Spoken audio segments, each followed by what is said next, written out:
పండుగ ఉన్న భార్య తిరస్కరించిన కొడుకు అయ్యో పోతావా అన్నాడు. నేను హైదరాబాద్ వచ్చిన నువ్వు పోతావా అన్నా కానీ ఏది లెక్క చేయకుండా పొద్దున్నే తయారై బయటపడ్డాడు వాడిని మానవ సంబంధం. చాలామంది భాస్కర్ గురించి చెప్పారు.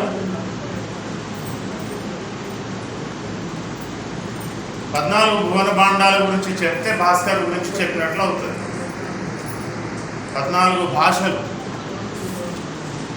భాషల గురించి చెప్పడం ఎంతనో 14 భువన భాండాల గురించి చెప్తే ఆ సూర్యుడి గురించి చెప్పినట్టు, 14 భాషల గురించి చెప్తే ఈ భాస్కర్ గురించి చెప్పినట్టు. వీరి నిబద్ధత నిజాయితీ వీరి గురించి చాలామంది చెప్పారు. నాకు తెలిసి సూర్యుని మనం ఏదైనా ముట్టుకునే ప్రయత్నం చేస్తే దగ్గరికి పోయే అయితే ఆకాశంలో ఉన్న సూర్యుడిని దగ్గర పోయే ప్రయత్నం చేస్తే కాలిపోతాం. ఈ భాస్కరుని ముట్టుకుంటే సుట్టుమంటాడు. ఆయన నిజాయితీ విషయంలో, నిబద్ధత నిజాయితీ విషయంలో ఏమని చెప్పాలంటే ఆ సూర్యుని లాగా సుట్టుమంటాడు. ఇక ఈయనతో సోపతి చేస్తే మనకు కవిత్వం వస్తుంది. దాంతో సోపతి చేస్తే మనకు సాహిత్యం వస్తుంది. కవికులం అంతా కవికులం, కాకి బలగం ఇలాంటి మానవతా లక్షణాలు ఉన్నటువంటి గొప్ప మానవతామూర్తి భాస్కరుడు. ఇవాళ రాముడు పుట్టినరోజు కదా, భాస్కరుడు కూడా పుట్టినరోజు. రామో విగ్రహవాన్ ధర్మ అని ఒక సంస్కృత సూక్తి ఉన్నది. రాముడు ధర్మానికి ప్రతిరూపము అని. భాస్కరుడు సాహిత్యానికి ప్రతిరూపం. భాస్కరు సాహిత్యానికి ప్రతిరూపం.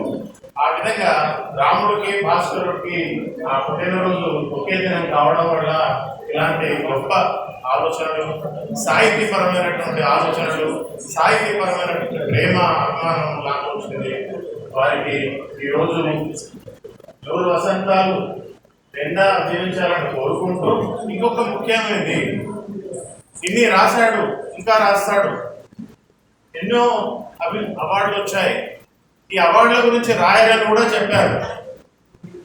నేనేం కోరుకుంటున్నానంటే మీరు ఒక కావ్యం రాయండి, జ్ఞానపీఠ అవార్డు దానికి రావాలి అని నేను కోరుకుంటున్నాను.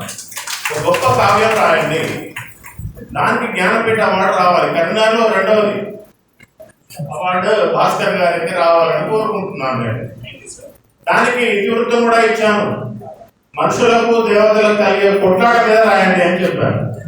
వాడు పుట్టిస్తాడు, చంపుతాడు, ఎందుకు? వానికి ఏం హక్కు ఉంది? పుట్టిస్తాడు ఇష్టానుసారంగా, చంపుతాడు ఇష్టానుసారంగా. యువకుడు చూడడు, బాలిక చూడడు, 14-30 చూడడు, చంపేస్తాడు. ఏంది ఆయన చేసే పని? ఏంది? మనుషులకు ఆయనకు శత్రుత్వం ఏంది? నా బిడ్డను కరోనాలో చంపాడు, ఎందుకు చంపాడు? మనుషులకు ఆయనకున్న యుద్ధం గురించి రాయమని కోరాను నేను. సంబంధం, ప్రేమ అవన్నీ గొప్ప రాయవచ్చు, కానీ యుద్ధం ఏంటిది? వాడు ఆంజనేయునికి రామునికి యుద్ధం అవుతుంది, కృష్ణుడికి అర్జునుడికి యుద్ధం అవుతుంది, ఎందుకు? ఇలా మనుషులకు దేవులకు ఉన్న యుద్ధం గురించి కావ్యం రాయండి, దాన్ని జ్ఞానపీఠ అవార్డు రావాలని కోరుకుంటూ మీ అందరికీ కృతజ్ఞతలు తెలియజేస్తున్నాం. ధన్యవాదాలు సార్. మీ ఆకాంక్ష నెరవేరాలని కోరుకుంటూ తర్వాత రేనా ఈశ్వరయ్య గారు.